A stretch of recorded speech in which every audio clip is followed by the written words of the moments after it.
Hi, my name is Felipa, and this is day 23 of my year-long reading plan of the Bible. And today I have moved on to a new book, and it is the third book of Moses, Leviticus.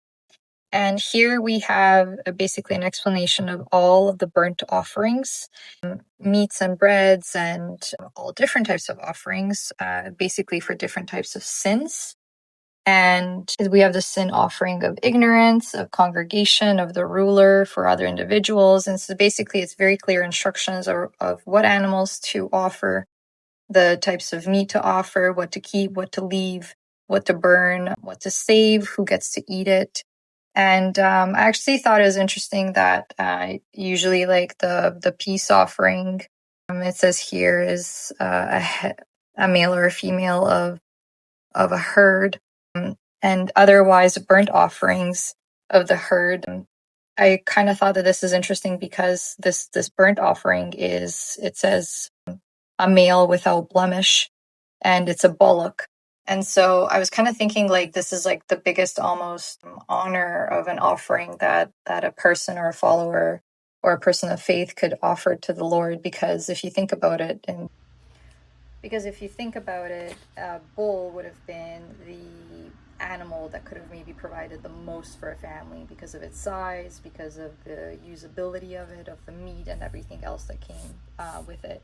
And so if you're sacrificing a bull to the Lord, then that's like pretty much like a massive part of your livelihood at that time. And we go on to different types of sins and what you need to offer.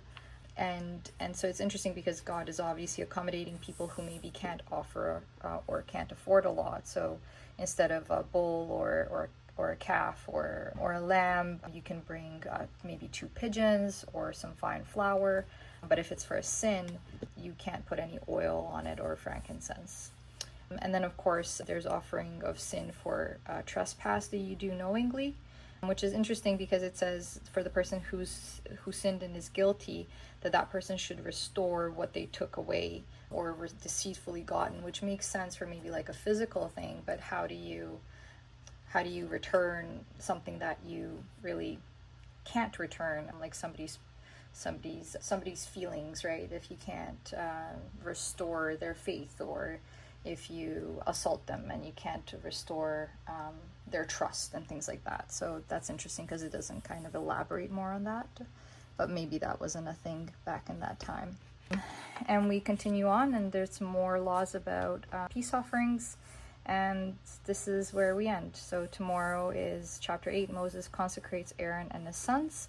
But so far, it was an interesting read just about the process of the process of atonement for sins and the specific types of animals that are expected.